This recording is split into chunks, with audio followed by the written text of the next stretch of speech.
What's going on, everyone? Welcome back to another episode of the JT Sports Podcast. I'm your host, JT. Week 3 NFL reactions on tap. We're going to be discussing Chiefs, Bears, Cowboys getting stunned by the Arizona Cardinals. This has been a really crazy season.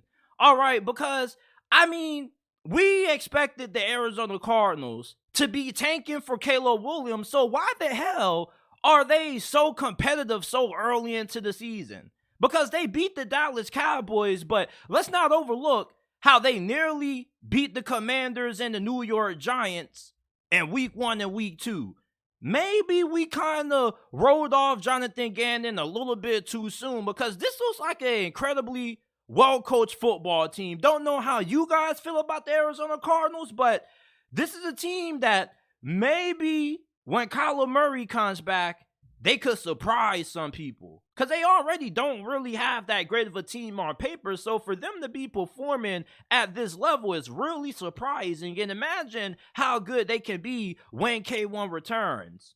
But thoughts on Cowboys, Cardinals, the Steelers clobbered the Las Vegas Raiders. Shout out to the Steelers. Here we go, 2 straight wins. We're also going to be talking college football.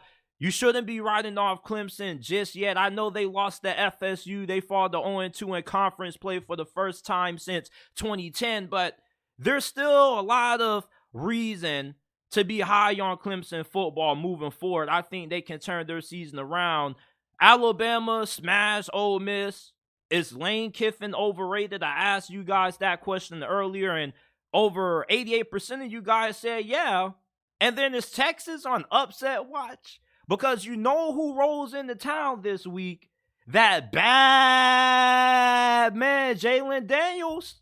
You know, Kansas, they're not just a basketball school, they're a football school too, people. Everything that we're going to be talking about, make sure that you guys go ahead and listen to the audio versions available on all podcasting platforms: Apple, Google, Spotify, Amazon, wherever you get your podcast from. You can find the JT Sports Podcast. This episode, when it concludes, is going to be available on all podcasting platforms, wherever you get your podcast from. So go ahead and check out the JT Sports Podcast. If you enjoyed this episode and you want to support us, give us a 5-star review on Apple and Spotify. We will greatly appreciate it. We're trying to get to 100 5-star reviews by the end of this month. Go ahead, give us a 5-star review. JT Sports Podcast, available wherever you get your podcast from. And lastly, follow us on Instagram and X at JT Sports _. You can find us on Twitter at JT Sports __ is our X hashtag or username, whatever they call it. And at JT Sports _ is our Instagram account. Pray for the Chicago Bears, man. They got demolished by the Kansas City Chiefs 41-10, and this was a really easy game for the Kansas City Chiefs. It looked like their offense was practicing against air. The Bears defense looked like a JV high school team. It was 34-0 at halftime, man. And, you know, Kansas City, even though they were expected to win this game by double digits, you didn't expect this game to look so easy for them. I mean, Patrick Mahomes looked absolutely flawless. He could do no wrong. 24-33, 272 passing yards, 3 touchdowns, no picks. He didn't get sacked once. The rushing attack averaged over 4 yards per attempt. Clyde Edwards-Helaire was really impressive. Isaiah Pacheco had a really nice game. And overall, as a team, Kansas City accounted for 153 total yards rushing on the ground. And they went 10 of 14 on third down. Like, the Chicago Bears, they might need to just burn this thing to the ground, fire everybody, trade everybody, and just go ahead and rebuild. Because this was a really ugly loss. And defensively, I mean, we know that Kansas City's defense has been on the tear this year. This has been the best defense that Steve Spagnuolo has had up to this point, being the DC in Kansas City. But damn, you talk about clamping up an offense. How about this stat? Chicago only had 99 yards passing from Justin Fields in this game. I mean, they had 3 sacks And Chicago had more success running the ball than they did throwing it, even though they needed to throw the football to win this game. You look at Kansas City right now, and you ask yourself, is this still a team that should be viewed as the front runner to make it out of the AFC? Absolutely yes. And there's only so much you can take away from the Kansas City Chiefs because they are playing against one of the worst teams in the NFL. But you look at Miami putting 70 on the Denver Broncos and Kansas City hanging 41 on the Chicago Bears. I am just in complete disbelief at how bad the Chicago Bears are this season. A lot of people didn't expect much from Chicago, but did you expect them to be as bad this year as they were last year? Because the way they are playing right now, they probably could be in contention to get the #1 overall pick for the second straight year in a row. I mean, this team is an absolute disaster. Fire everybody. Ryan Poles, he has to go. The free agency acquisitions aren't panning out. Justin Fields, you got to ship his ass off too. He may not be a bust. Somebody else may be able to save him, but I think for the Chicago Bears, you need to start over at QB. Caleb Williams will be a good starting point for you. Matt Eberflus, he has to go. He's a defensive-minded head coach, and they got arguably the worst defense in the NFL. The Bears are a complete disaster.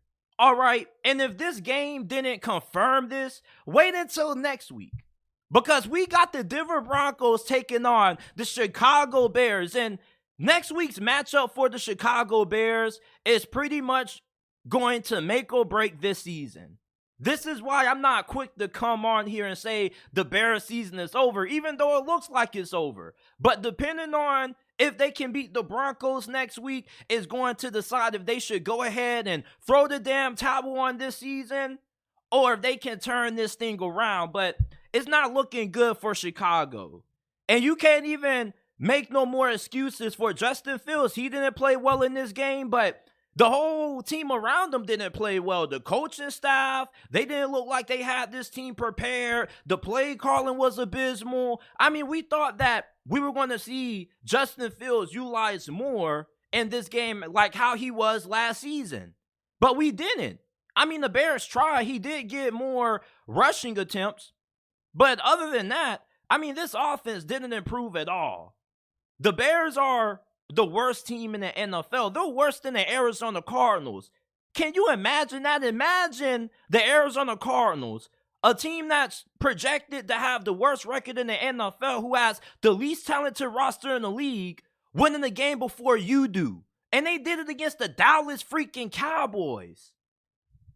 It's a mess in the Windy City right now. There are a lot of tough conversations that need to be had about every single position on this team. I mean, everybody who was penciled in as a starter for the Chicago Bears in last week's game needs to be competing for their starting job next week against the Denver Broncos. Because this team played awful in this game. Every single position. If you were grading every single position from quarterback to cornerback, everybody will have an F+ performance for the Chicago Bears in this game. They made this game look way too easy for the Kansas City Chiefs.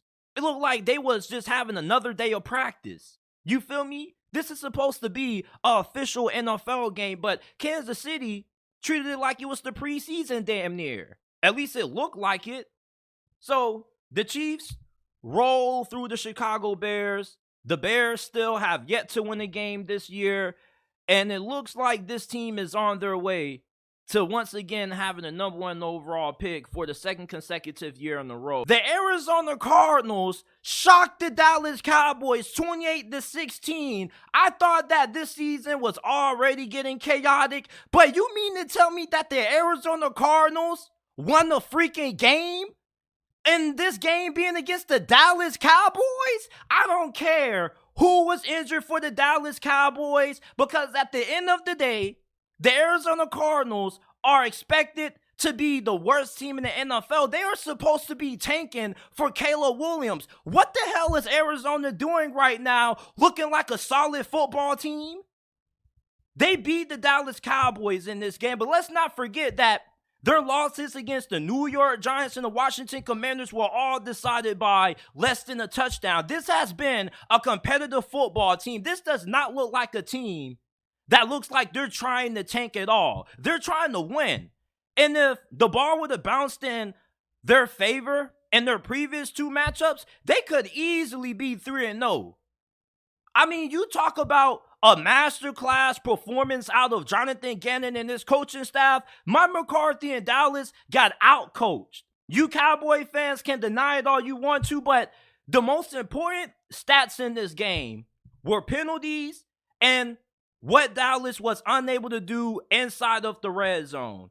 Dallas had way more penalties than Arizona. They had 13 penalties for 107 yards, and they went 1 of 5 inside of the red area.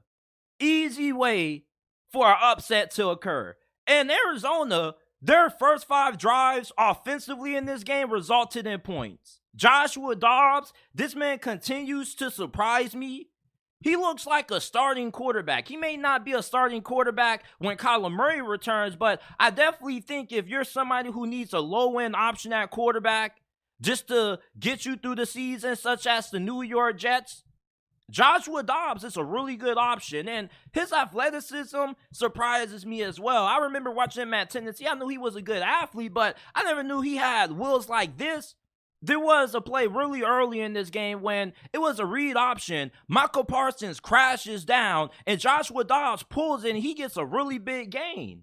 And James Conner, I have to give James Conner his roses because he quietly is one of the better running backs in the NFL. Would you consider James Conner to be a top 10 running back? Because he looked like it in this game. 98 rushing yards. He was averaging 7 yards per carry. Do you know how sick it was to see James Conner play in this game? He was averaging nearly a first down every 2 carries. The Dallas Cowboys run defense was supposed to be really good this year. They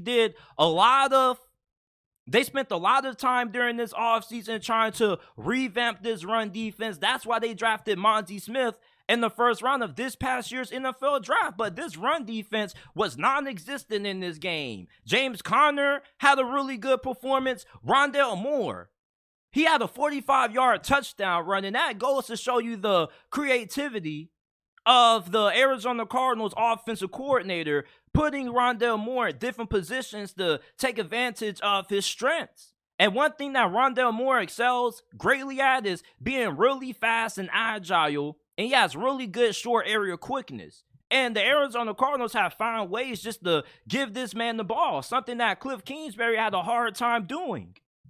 This was a masterclass performance out of the Arizona Cardinals. It doesn't matter who the hell was down for the Dallas Cowboys. The Cowboys were out a couple of offensive linemen, but the Arizona Cardinals were down a couple of starters on the defensive line. So there's really no excuse. And the Dallas Cowboys, regardless of who played and who didn't, they still were a more talented team than the Arizona Cardinals.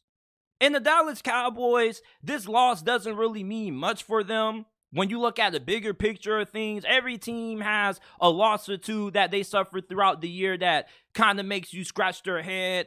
We know the Dallas Cowboys are still one of the best teams in the NFL, but I definitely think that this loss showed us that Dak Prescott isn't the great quarterback that Cowboy fans make him out to be. Anytime the game is on the line and you need Dak Prescott to come up with a big play for you, he just comes up small more times than not.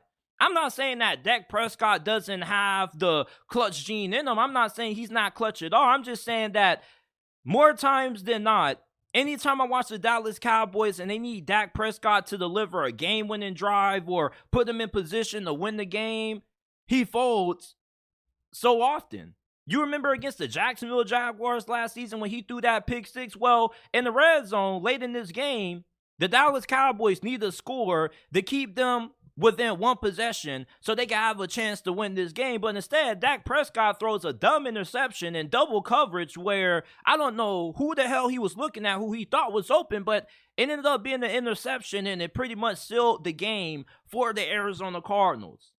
Mike McCarthy and his staff, I mean, I have a little bit of concern about them. I know this is going to be a playoff team, and my concerns don't lie with if this team is going to make it to the playoffs. It's going to be, what is this team going to do when they make it to the playoffs?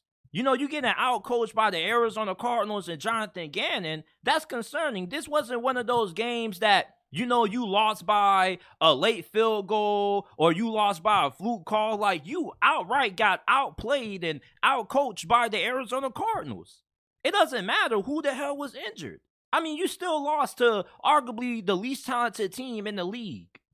There's no excuses for this loss. Now, at the end of the day, this loss doesn't tell us that the Cowboys are frauds or anything like that, but it definitely tells us that this is a coaching staff that has the tendency to get out-coached on any given weekend. That can happen to majority of coaching staffs out there, but I don't think you're going to see Kyle Shanahan and the 49ers getting out-coached by the Arizona Cardinals the way that Dallas did. It's just like when it comes to some of the best teams in the league and some of the best coaches in the league, you know that even if they have a little bit of a slow performance against a team that they're supposed to blow out or a team that they're supposed to beat, they still find ways to win. The Dallas Cowboys couldn't find a way to beat the Arizona Cardinals the way that the Giants did or the Commanders did.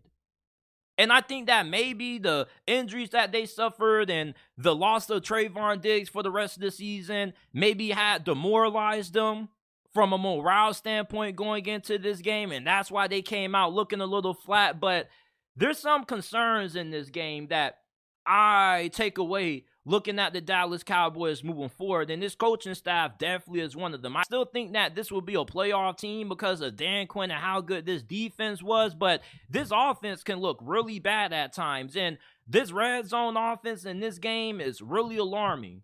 So if there's something that you should take from this game that possibly could be an issue for the Cowboys for the remainder of this season, I definitely think that red zone offense is going to be one of them. The Arizona Cardinals didn't have a fully healthy defensive line, and yet they kind of had their way with the Dallas Cowboys offensive line at times. You know, the Arizona Cardinals, maybe we seem to have overlooked and maybe we written off Jonathan Gannon just way too soon, because when he first got hired by the Arizona Cardinals, a lot of people labeled it as a bad hire. Many Eagles players didn't even like him when he was the defensive coordinator. Well, right now, he's proven a lot of those doubters and detractors wrong, because they won this game, and they also very well could have won their previous two games also. The Cowboys, they couldn't execute in the red zone. Dak Prescott didn't have a good performance in this game. That late interception pretty much sealed the deal, and the Cardinals just look like a better coached team than the Dallas Cowboys. Were they the more talented team in this game? No, but they were more prepared, and they had better coaching in this game, and that's a large reason why I believe the Cardinals shocked the Dallas Cowboys. And I think that the Cardinals, moving forward, aren't just one of those teams that you just look at on your schedule and it's going to be an easy win. The first three games of their season should tell you everything that you need to know about Arizona. Even if this team isn't all that good and maybe they only win 3 or 4 games, you can bet every single dollar in your pocket that a lot of these games that Arizona's going to play in this year are going to come down to the last drive or one possession games. And I'm really excited to see how good this team looks when Kyler Murray comes back fully healthy. I mean, Arizona, they're 1-2, and it's a big surprise because this team I thought was going to be a 0-3 team up to this point, and I thought that they were going to get blown out in every single game. But the fact that they got the worst roster in the NFL and they're hanging with the New York Giants and the Washington Commanders, and they're able to pull off an upset win over the Dallas Cowboys, shows me that Jonathan Gannon is a solid head coach, and he has assembled a really good coaching staff. And this reminds me, similar to when Brian Flores was the head coach of the Miami Dolphins during his first year. You remember when they got blown out in a couple of games early, but then they started to compete later on throughout the season, and a lot of people thought he should have been coach of the year because the Dolphins won a couple of games despite having the worst roster in the league and expected to not be a good team. I think we could see a similar story with Jonathan Gannon in Glendale, Arizona, but The Cardinals shocked the Cowboys 28-16. Let me know how you guys are feeling about this win from the Arizona Cardinals down in the comment section down below. The Steelers get their second straight win, beating the Las Vegas Raiders 23-18 on Sunday Night Football. This was the Steelers' best performance on offense so far throughout this season, and even though the offense still didn't look great, at least this offense looked serviceable at times. Now, the defense still won the day for Pittsburgh. They had 3 interceptions on Jimmy, turning the ball over Garoppolo. I mean, you look at a quarterback and you just ask yourself, what do I want to know out of my starting quarterback? Well, you want your starting quarterback to not lose you the damn game when you have the opportunity to win it, and that's what Jimmy Garoppolo did.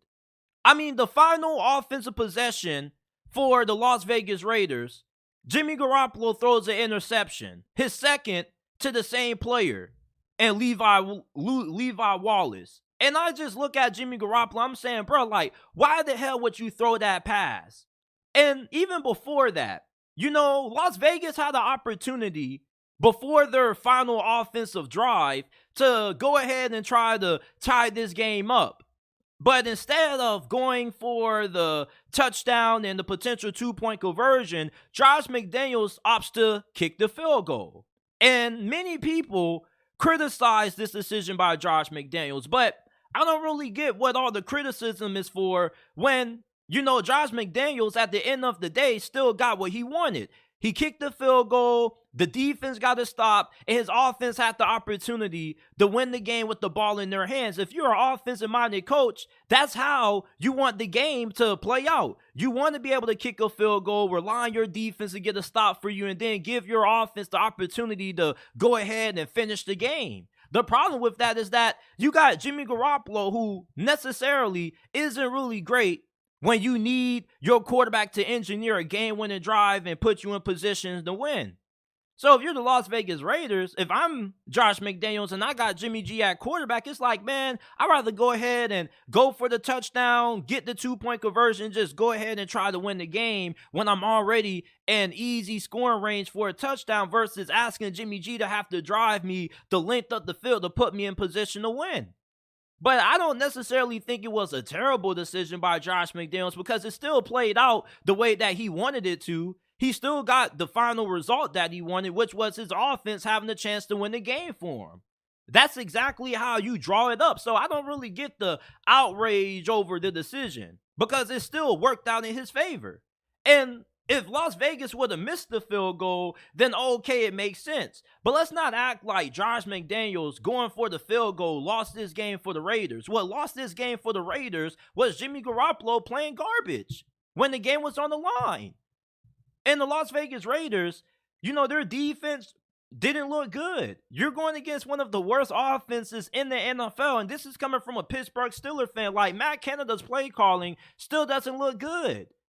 The offense just was able to look better in this game because Kenny Pickett had a really good performance and the receivers stepped up and made some really nice plays. Calvin Austin had a big 72-yard touchdown in the first quarter. George Pickens also had a really good game, but Kenny Pickett, he was really solid in this game. He definitely had his best game of the season. He was 16 of 28, 235 through the air, 2 touchdowns, no interceptions. This was the kind of performance that you want to see out of Kenny Pickett. And I had a homeboy that was like, Kenny Pickett, ain't that y'all franchise quarterback? I looked at him crazy. I was like, franchise quarterback? I don't know about all that, but he's the quarterback. You feel me? And Kenny Pickett did what was needed to win this game. But for the run game, it still is non-existent. I don't care if the Steelers had a lot of yards on the ground. I think a good way to tell if you have a good rushing attack is looking at how many yards you average per carry. If you're averaging anything under 4 yards per carry, your run game sucks. And the Steelers only average 3.4 yards per carry anytime they run the football. Najee Harris doesn't look that good. Jaylen Warren looks better than Najee Harris, just keeping it a beam with you. And I'm a little bit biased because I've been covering Jaylen Warren dating back to his time at Oklahoma State, but he just looks like he has way more juice and he's just way more dynamic and explosive than what Najee Harris is. And for a guy like Najee Harris, when you're playing behind the offensive line that's not that great and you don't really have that explosiveness that a guy like Jaylen Warren has, I think it's really pivotal that your offensive line that's opening up those running lanes in front of you is really good. When you got a guy like Jaylen Warren who's able to be explosive and he has more acceleration than a guy like Najee Harris, even if the blocking isn't there, he still has the agility and the speed to find a small run lane and being able to cram through it and turning a bad run play into a good run play. But Najee Harris doesn't really have that ability that I think Jaylen Warren kind of has. Like with Jaylen Warren, I think that he's a running back that can do more with terrible blocking than what Najee Harris can. Sometimes you just have running backs like that. Now, I'm not saying that Jaylen Warren is just a complete better back than Najee Harris, but I do think right now, given the state of how this offensive line has performed for the Steelers, Jaylen Warren right now gives this offense a little bit more juice at running back than what Najee Harris does. Najee Harris, with his skill set being a power back, I think he more so needs good offensive line play versus a guy like Jaylen Warren who's fast enough that if he gets a little bit of space off the edge, he can turn a play that could result in 2 yards into a 15-yard gain. Now, for the Raiders, they're 1-2 now. Like I told you guys before the season, this team is not going to be good. I think they're only going to win no more than 2, maybe 3 games. And this game kind of confirmed the problems that I had with the Las Vegas Raiders. This offensive line was getting beat up by the defensive line of the Pittsburgh Steelers. And this is an offense that, you think they could be really good because they do have talent. They do got a really good group of wide receivers. Davante Adams was going crazy.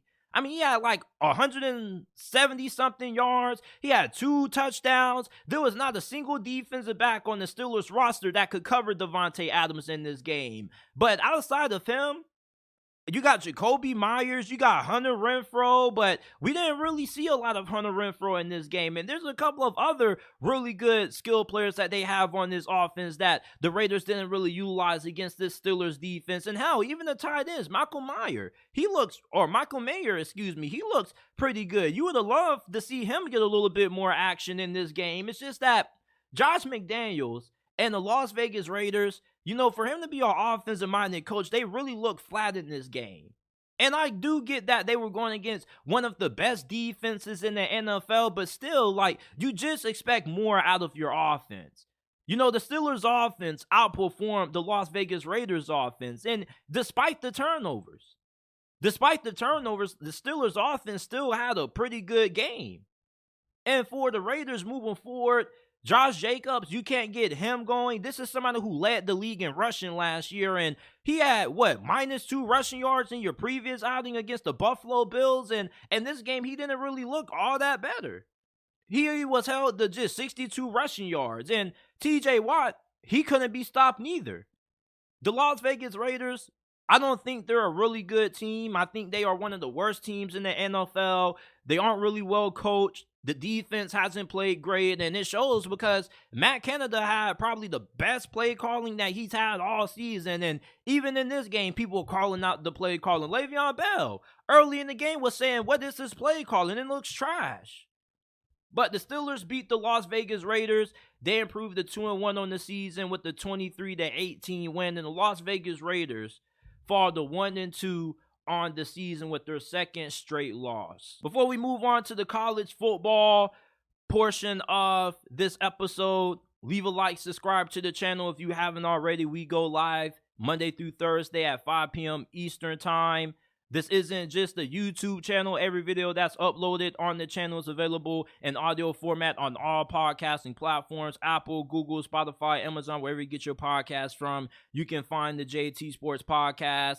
If you want to support us and you enjoy the content in the channel, give us a 5-star review. It's the best way to support the channel. Take your smartphone, look up the JT Sports Podcast on Apple and Spotify, and go ahead and give us a 5-star review.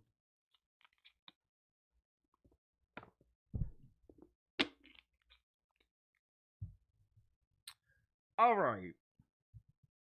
Clemson is 0-2 in conference play for the first time since 2010. They lost in overtime to the Florida State Seminoles, but I don't think you should write off the Clemson Tigers yet. And you may be saying, huh?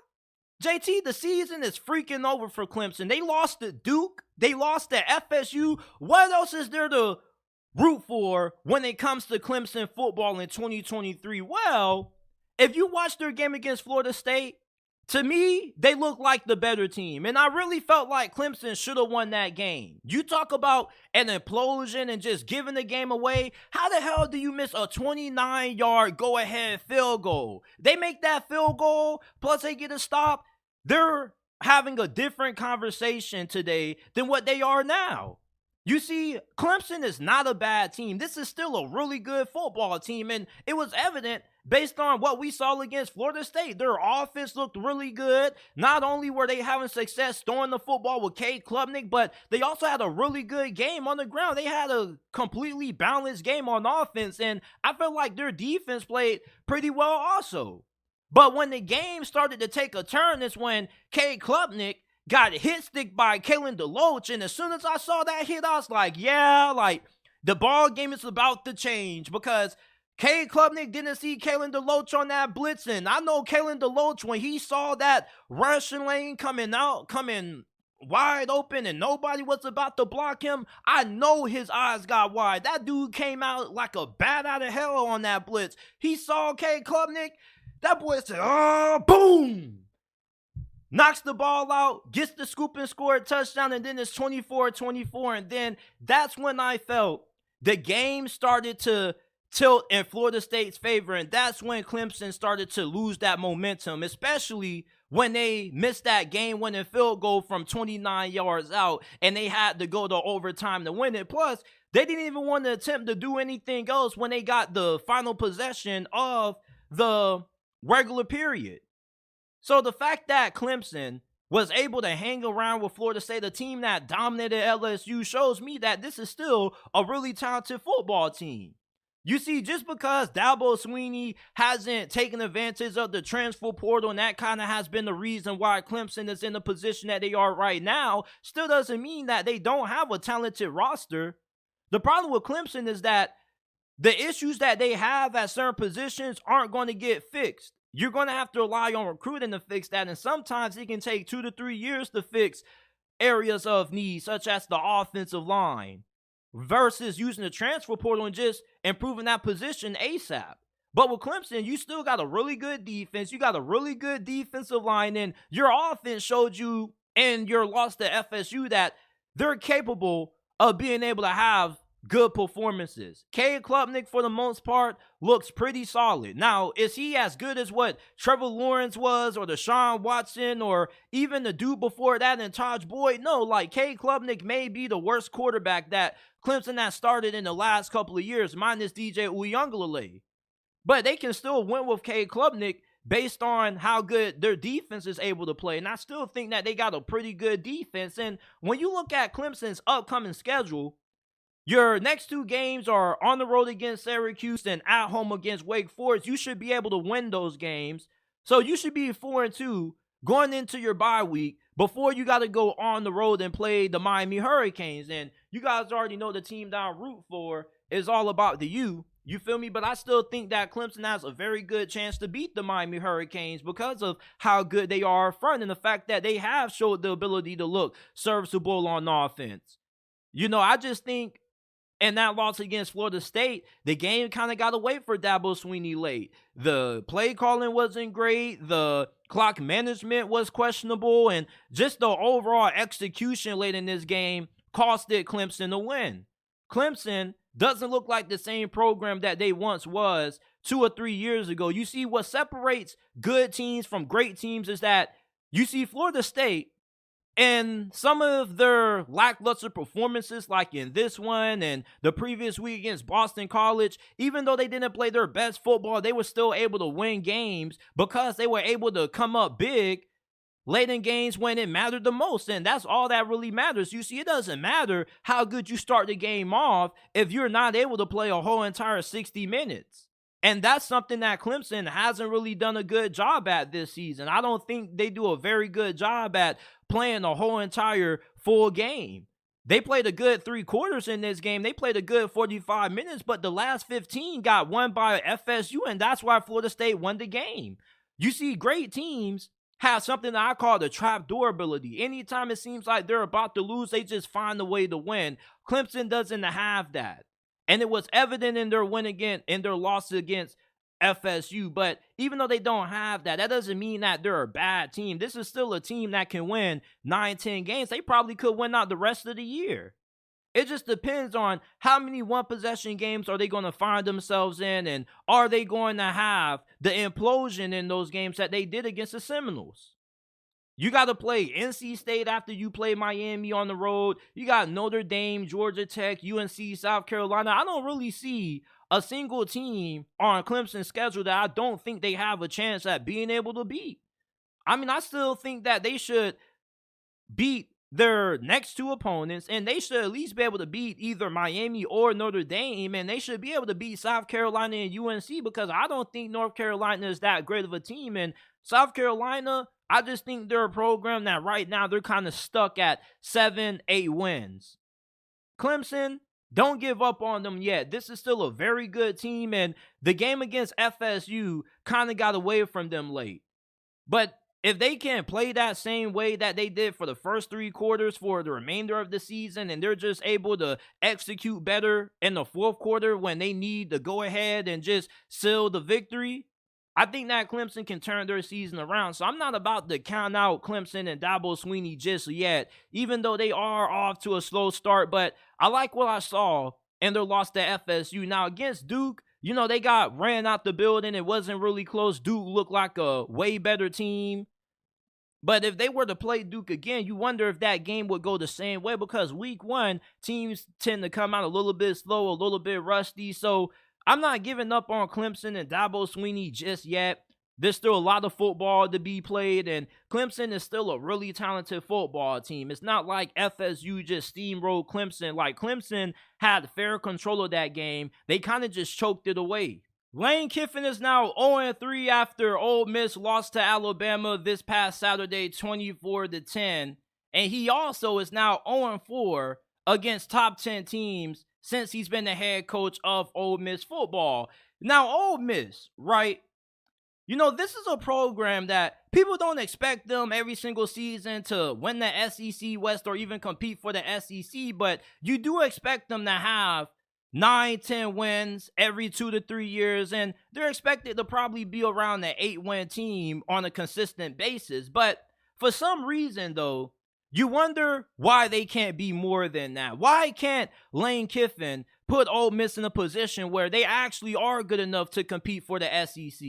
I don't really think it has anything to do with the fact that he can't bring in the kind of recruits that Alabama, LSU, and Georgia can. He does do a pretty good job at utilizing the transfer portal, and I do think that he recruits at a good enough level that Ole Miss is capable of being able that, you know, maybe 1 or 2 years here and there, they're able to compete for the SEC, because he is one of the best offensive minds in college football. It's just, as a head coach, I think there's a ceiling that your program kind of reaches with Lane Kiffin. And ever since that 10-win season that they had in 2021, I haven't really seen the same juice with this program since. And 2022 last year, they started out 7-0, and then after that 7-0 start, they went 1-5 to end the season. And with that loss to Alabama, it's really disappointing if you're a Rebels fan, because there was a good amount of people out there that believed that Ole Miss could have won that game. And it's not like this is a stacked or great Alabama team. When you look at Alabama from a roster standpoint and you see all the 5 and 4 stars, you may think that this is the best team in college football. They have the highest blue chip ratio in all of America. 90% of their roster is made up of 5 or 4 stars. But this season, Alabama hasn't really played up to that level. They haven't played like the most talented team in America. They nearly lost to USF. So if you're an Ole Miss fan and you're Lane Kiffin, you would think that you would have had a great chance of being able to beat Alabama. And even after the game, like, Lane Kiffin, he felt like we thought we had a great chance to win this game. Well, you didn't get it done because your offense stunk in this game. Alabama's defense pretty much clamped your offense for the whole entire game, pretty much outside of your first couple of drives. Jackson Dart didn't look good. Your defense, I didn't really think had the greatest performance. I mean, you got to ask yourself, is Lane Kiffin overrated? Now, I posted a poll asking you guys this in the community section, and 85% of you guys said yes. And when I look at Lane Kiffin, I like him. I don't have anything against him. I like his personality. He's one of the funniest coaches to keep up with and listen to the press conferences. But when it comes to being able to have a team ready to play against some of the best teams in the SEC, Ole Miss always comes up small. Ole Miss, last season, where was any of their big wins at? Where are any of the signature wins that Lane Kiffin can say that he has on his resume as the head coach of Ole Miss? I mean, you couldn't even beat one of Nick Saban's worst Bama teams. And even though they were playing on home, I mean, it's not like Alabama's offense was lighting the world on fire. I mean, that was a winnable game for Ole Miss. You see, when you have an offensive-minded head coach and you're going up against a team that has questionable offense but a great defense, you should be able to win those games, because you see, if you can get the 30 points, it's going to be a struggle for Alabama to win, because their offense, regardless of how good their defense is, isn't the kind of offense that can consistently put up 30 on you. So if you're an Ole Miss fan, you had every right to believe that you should have won this game and that you could have won this game despite the talent discrepancy. I mean, Alabama isn't really executing all that great offensively, so therefore, with the weapons that Ole Miss has at receiver and how good their offensive line is, this was probably the best year and the best chance that Lane Kiffin had at being able to get a win over his former employer. And if you can't beat Alabama, how are you going to be able to beat LSU? You lost to Arkansas last year. Are you going to be able to beat Auburn? I mean, it's one thing to win the Egg Bowl. That's cool. The Egg Bowl is your big rivalry game. But what about the other big-time matchups that you have to face off against? Their next 4 games are against LSU, Arkansas. Then after their bye week, they got Auburn on the road, then Texas A&M, then Georgia. Do you guys see Ole Miss winning any of those upcoming matchups? I don't think they're going to beat LSU or Arkansas. I think they got a chance to win those games. The Arkansas game could go either way, because Lane Kiffin and Sam Pittman are kind of in similar positions right now in terms of where the season is starting to head. But can you beat Auburn on the road? Texas A&M, Georgia? We got to start seeing Ole Miss pull off some big wins under Lane Kiffin. We all like Lane Kiffin. At least most of us like Lane Kiffin. But when are we going to start seeing the results? Lane Kiffin is supposed to be this offensive guru. But yet, this offense, their best season, they won 10 games when they had Matt Corral. And ever since then, they haven't had that same amount of success. I mean, even Dan Mullen at Florida was able to get Florida to the SEC championship, and they had a competitive game against Alabama. When are we going to see Ole Miss put up a competitive fight against Alabama? It's like every time they play Alabama, they're about to get their ass beat. It was never like this when they had Hugh Freeze. Anytime you had Hugh Freeze, there was not a single team that you didn't have a chance at beating. I think Lane Kiffin gets a little bit too much praise for how good he is on the offense side of football, and he doesn't get held accountable for his overall performance as a head coach in the SEC. You see, anywhere else that Lane Kiffin could coach at, this would be a solid resume. He's been to a New Year's Six bowl game. He does have a pretty good win-loss record at Ole Miss, but Ole Miss is stuck with Lane Kiffin being the head coach. Hugh Freeze at Auburn potentially is good enough that Auburn could be in the SEC championship consistently in the next couple of years, depending on how well he's able to recruit and navigate the transfer portal. Look at Brian Kelly, Nick Saban. Some of the best coaches in college football are all in the SEC. And what's going to happen when Oklahoma and Texas start conference play in this conference next year? How far is Ole Miss going to fall? Because they already are one of the middle teams in the SEC. I won't say they're in the top echelon, but they're in that category that you can expect them to be a 8-win, 7-win program consistently. But when Texas and Oklahoma enter the fold, is this still going to be a team that you can look at and say, yeah, they got Lane Kiffin, you can trust them to win 7, 8 games? When the Sooners and the Longhorns come, Ole Miss, they may end up being a 5-6 win team, because if you're 0-4 against top 10 teams, how are you going to play against some of the best teams in college football that happen to be in this conference? You know, that's my problem with Lane Kiffin. Anytime they go up against some of the best teams in this conference or in all of college football, they struggle.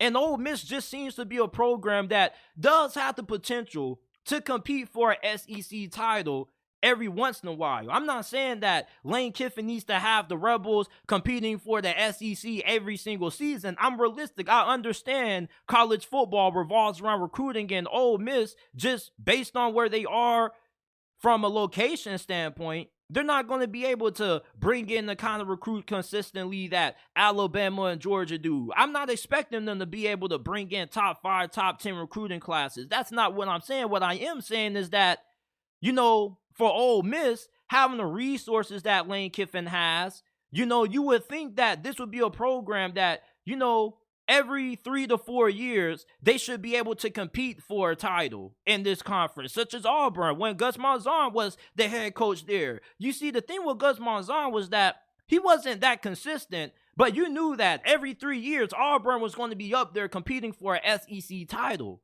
Why can't Ole Miss be in that same predicament? Why can't they put themselves in that same conversation where, you know, we may not be a consistent contender within this conference, but every 3 to 4 years, we're capable of being able to pull off a 10, 11 win season, and we can make it to Atlanta. You know, Lane Kiffin, for somebody that gets so much praise and so much admiration amongst the head coaching world, I don't really see the results. You know, he's a solid head coach, but I don't think he's a good head coach. And you just wonder, you know, with how tough their schedule is about to get, if their season is about to go left, and if we really are about to start looking at Lane Kiffin in a whole entirely different light. I mean, I love Lane Kiffin. He's one of my favorite coaches in college football, but damn, 0-3 against Bama, 0-4 against top 10 teams. When is Ole Miss going to get their signature win? When are they going to get a win that really can put them on the map? A win that Rebels fans can really look at and say, oh, yeah, like, this is the biggest win of the Lane Kiffin era. Like, they've yet to have a win like that. You can't beat one of the worst Bama teams that Nick Saban has ever had. And what are you going to do against LSU and Arkansas in the next couple of weeks? Are you going to be able to beat Auburn? We are about to find out a lot about Lane Kiffin and this Ole Miss program within the next month. Because, I mean, this season, they're 2-1 right now. It hasn't gotten off the rails, but you look at how last season went, and you look at how this season possibly could go. I mean, they could start 2-0 and then lose their next 4 games and easily be 2-4. You know, I think Lane Kiffin is, I'm not going to say he's the most overrated head coach in college football, because I definitely think there are way more overrated coaches such as Ryan Day and, you know, Lincoln Riley per se. But when I look at Lane Kiffin, I definitely think that this is somebody who definitely could be doing a lot better than what he's doing right now, Ole Miss. And I know I'm not a coach, and I don't really know everything that goes into being a great coach in college football, but Lane Kiffin gets so much praise and so much admiration for somebody that's 0-3 against Bama and 0-4 against top 10 teams. You're in the best conference in college football. You got to be able to beat some of the best teams in college football, and I just don't think Ole Miss is capable of doing that under Lane Kiffin, and that's why I think he's just a little bit overrated. Could Kansas stun Texas this week? Both of these Big 12 teams are walking into this game 4-0, and Texas is a 17-point favorite going into this matchup. Now, Kansas, they got a really great quarterback, and Jalen motherfreaking Daniels. And if you don't know who Jalen Daniels is, you need to watch some highlights, because this is one of the best quarterbacks in all of college football. And before he got injured last year, Kansas was 5-0. They were ranked in the top 25, and he was a legitimate contender for the Heisman Trophy.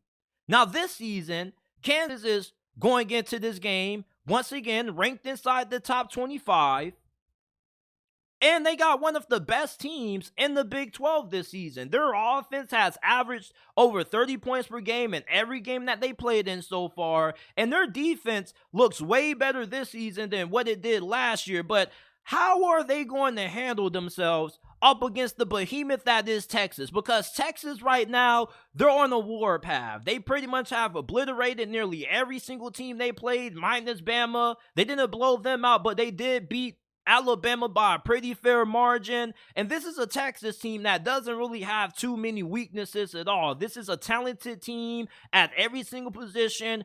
Good quarterback play, great offensive line, great running backs, great receivers, great defense. Meanwhile, Kansas, you go into this game, and if you're going to pull off the upset, you're going to need to be able to match Texas point for point. Now, I think that Kansas, they can put points on Texas defense. Now, I don't know if they can put up 30 on Texas defense, but I would be a little bit surprised if Texas just came into this game and they just neutralized this Kansas offense, because Kansas has one of the most experienced offenses in all of college football. They got a veteran offensive line. They got a veteran group of receivers, veteran quarterback, and running back. So the experience is there. And they are going to be going on the road, playing in a hostile environment. We know it's tough to win in Austin. We get that. But when you have an experienced team, you should be able to go into big road matchups like this and be able to keep your composure, not have a lot of penalties, not have a lot of big game-breaking mistakes. My thing with Kansas really is going to be defensively, how are they going to hold up? Do they have enough size to match up with Texas up front? And even if this game does end up being a shootout, if let's say Texas offense has the ball in their hands to end this game and they got to go down the field and win the game, you like Texas' chances against this Kansas defense. Now, Kansas offensively against Texas offense, let's say this is a one-possession game and Jalen Daniels has the ball in his hands with a chance to win the game for Kansas. Do you think that Texas defense can hold up in that department? Because at that point, if Texas defense gives up over 30 to Kansas, then you got to think that Kansas has a pretty good chance to win this game.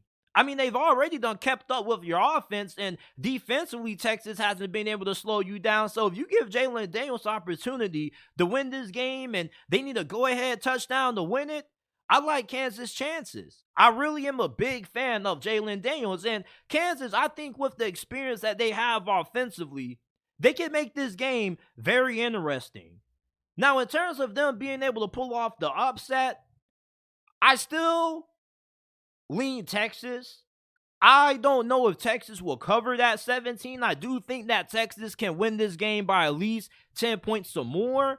But I do think that Kansas offensively, just with the talent they have and the experience they have, I do think their offense can be formidable against Texas. And I know you Longhorn fans are going to make it seem like Kansas ain't a great team, but when you look at Kansas compared to the rest of the Big 12, I think it's fair to say that this is a top 4 team in this conference this year, and you very well could end up playing Kansas again if you're Texas in the Big 12 championship game this year. I think that they have a good enough team that they could beat nearly anybody in this conference. You see, Texas is just a way better team than everybody else in the Big 12. It's not really close. Even the gap between them and Oklahoma is pretty considerable when you look at the talent discrepancy. But other than Texas, I think that most teams in the Big 12 are pretty evenly matched in terms of talent. Like, Texas has the big talent discrepancy, and then second behind them is Oklahoma. And then after that, everybody else is pretty much on the same level. When you got a superstar quarterback like Jalen Daniels, and as long as you have a solid team around him, a solid offensive line with some solid pass catchers, I don't really think there's too many games that you don't have a chance at being able to stay competitive in. We saw Colorado get blown out by Oregon last week, but that's because even though they had Shedeur Sanders, they didn't have a great offensive line. Their offensive line got obliterated. If Kansas can handle themselves on the offensive line and give Jalen Daniels time to throw the football, they can hang with Texas, at least for the first 3 quarters, until Texas ultimately is able to pull away in the 4th quarter potentially. Kansas has a very solid roster, but do they have enough depth to last the full 4-quarter game with Texas? And Jalen Daniels, If Kansas is going to win this game, he's going to need to have the best performance ever. I mean, up to this point, Jalen Daniels has delivered some really masterclass efforts, but this is going to have to be the best game of his Kansas Jayhawk career. This isn't going to be one of those games where Jalen Daniels can win just having a good performance. He needs to have a superstar performance. We need to see the Jalen Daniels that we saw last year before he suffered that elbow injury when he was a Heisman contender. He still has played at a really high level. He still, in my opinion, looks like one of the 10 best quarterbacks in college football, but I haven't really seen Jalen Daniels have one of those superstar performances like I saw him put up all last season. If Kansas can have a great game out of Jalen Daniels and this offense and the supporting cast that around them can be able to have good productive days also, and they can put points up on Texas defense, they got a shot at winning this game, but I just don't know if Texas defense is going to allow Kansas to hit 30 in this game. That's really going to be the magical number for Kansas. If they want to be able to stay around in this game, you're going to have to be able to keep up with Texas offense, because I'm pretty confident that Texas offense is going to have no problem putting points up on Kansas defense. Kansas defense definitely has improved tremendously. I mean, their defense was god-awful last year. You wonder if they even knew that defense was a thing. But this season, even though this defense has come around and they do look better, this is one of the most prolific offenses in all of college football. I mean, you got Isaiah Nayer, you got Jordan Whittington, you also have, who's that receiver? I mean, they just got a bunch of receivers, man. They're so stacked that it's receivers that I can't even think about, like Xavier Worthy, A.D. Mitchell. I mean, it's just weapon on top of weapon with this offense. So for Kansas defensively, if their offense can't go point for point with Texas and they can at least get the 30, I don't think that Kansas is really going to be able to keep this game within one possession. Texas has a really good defense this year, and they had a really great performance against Alabama. And I do think that there is going to be a game this season where Texas defense kind of is a little bit off. Is this going to be the game? Maybe, but I kind of doubt it. You know, I think that Texas this year definitely should be able to run the table in the Big 10 or in the Big 12, excuse me. They're the most talented team in this conference. They have been for the last couple of years, but they now are starting to execute at an insanely high level. I don't think this is the Texas team that we've seen of the past where, yeah, they got the talent, but they don't show up consistently. You know, they'll have a good performance one week and then come out a little bit rusty the next week. Like, this is a consistent Texas team. They beat the teams that they're supposed to beat, and they don't really play down the competition. At least we haven't seen them play down the competition yet. Could this be the first occurrence that it happens? Maybe, but if Kansas wants to win this game, their defense is going to be able to have to slow down one of the best offenses in college football, and I don't really think that's going to be able to happen. Even if this offense can go point for point with Texas, you know, your defense is still going to have to get a key stop. And I trust Texas defense more to get a key stop than I do Kansas defense. So could Kansas keep this game close? Potentially they could.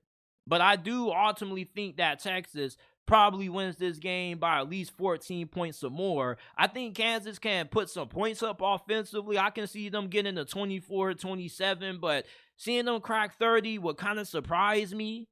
And Texas defense will be tested in this game because this is the best quarterback that Texas has played up to this point, and it probably will be the best quarterback that they play for the remainder of this season.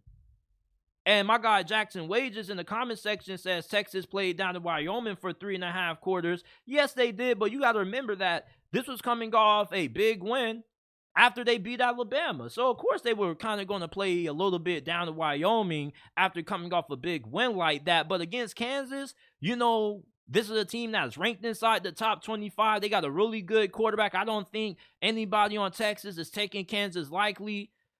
Unless Kansas can get a couple of big stops defensively, I don't know if they can pull off this upset. I just think that this is a game that you're relying on Kansas to just match Texas point for point, and they definitely could do it, but with how good Texas defense is, I think they're capable of being able to get a stop or two. Even if Kansas goes off offensively, I still think that Texas can get more stops defensively than what Kansas can, and that's why I ultimately think that the chances of an upset occurring in this game are pretty small.